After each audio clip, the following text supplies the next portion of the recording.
بسم اللہ الرحمن الرحیم۔ میرے معزز سامعین السلام علیکم۔ میں اپنے یوٹیوب چینل میں آپ کو خوش آمدید کہتی ہوں اور امید کرتی ہوں کہ آپ لوگ جہاں بھی ہوں گے خیر و عافیت سے اور نیک کاموں میں مشغول ہوں گے، لیکن بحیثیت مسلمان ہمیں کچھ وقت دین کے لیے بھی نکالنا چاہیے۔ تو چلیں وقت ضائع کیے بغیر چلتے ہیں آج کے موضوع کی طرف۔ میرا آج کا موضوع حضرت عمر فاروق رضی اللہ تعالی عنہ کے اسلام لانے کے بعد کے واقعات ہیں، اور ان کا اسلام بھی رسول خدا صلی اللہ علیہ وآلہ وسلم کا ایک معجزہ تھا۔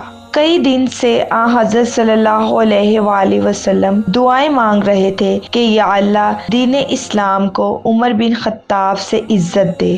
وہ دعائیں آپ کی مقبول ہوئیں اور مشیت الہی نے ان کو کشاں کشاں دربار نبوت میں پہنچا دیا۔ مختصر واقعہ ان کے مسلمان ہونے کا یہ ہے کہ ایک روز یہ ابو جہل کی تحریض و ترغیب سے رسول خدا صلی اللہ علیہ وآلہ وسلم کے شہید کرنے کے ارادے سے چلے۔ راستے میں ایک صحابی ملے۔ ان کے تیور دیکھ کر ان کو کچھ شک ہوا۔ انہوں نے پوچھا، اے عمر، آپ کہاں جا رہے ہیں؟ آپ نے صاف کہہ دیا کہ تمہارے پیغمبر کو قتل کرنے کو۔ ان صحابی نے کہا، اچھا پہلے اپنے گھر کی خبر تو لیجئے۔ آپ کی بہن فاطمہ اور آپ کے بہنوئی سعید ابن زید مسلمان ہو گئے ہیں۔ جب یہ خبر ان کو ملی تو اپنی بہن کے گھر گئے اور اپنے بہنوئی کو بہت مارا کہ ان کے سر سے خون بہنے لگا اور ان کو زمین پر گرانا چاہا کہ گلا دبا دیں۔ یہ دیکھ کر ان کی بہن سامنے آ گئی اور کہنے لگی کہ اے بھائی، ہم تو مسلمان ہو گئے، اب جو تمہارا دل چاہے کرو۔ یہ سن کر ایک خاص اثر ان کے دل پر ہوا اور اپنے بہنوئی کو چھوڑ دیا اور بہن سے دریافت کیا کہ تم کیوں مسلمان ہو گئی؟ انہوں نے ساری کیفیت بیان کی اور قرآن مجید کا ذکر کیا۔ حضرت فاروق اعظم نے قرآن مجید سننے کی خواہش کی۔ ان کی بہن ایک ورق لے کر آئیں جس میں قرآن مجید کی آیتیں لکھی ہوئی تھیں۔ حضرت فاروق رضی اللہ تعالی عنہ نے چاہا کہ خود ہاتھ میں لے کر پڑھیں، مگر ان کی بہن نے فوراً کہا کہ اے بھائی، اس کتاب کو ناپاک لوگ نہیں چھو سکتے۔ اس کے بعد قرآن شریف ان کو سنایا۔ سورۃ طٰہٰ کی ابتدائی آیتیں تھیں۔ ان آیتوں کا سننا تھا کہ ایک انقلاب عظیم آپ کی طبیعت میں پیدا ہوا، اور جس سر میں کفر کا سودا تھا اب اس میں اسلام کا سودا سمایا۔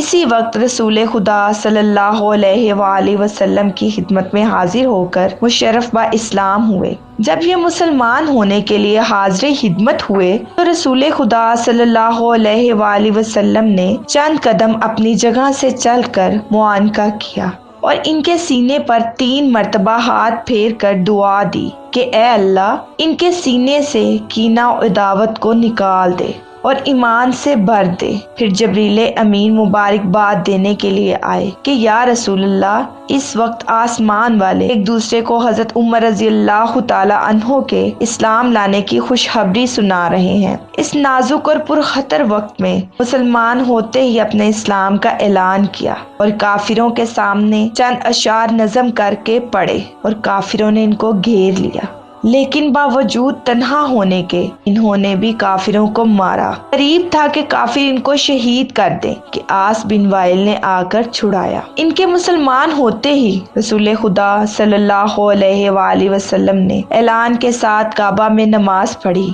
اور روز بروز اسلام کی قوت و شوکت بڑھتی چلی گئی۔ حضرت عبداللہ بن مسعود رضی اللہ تعالیٰ عنہ نے فرمایا کہ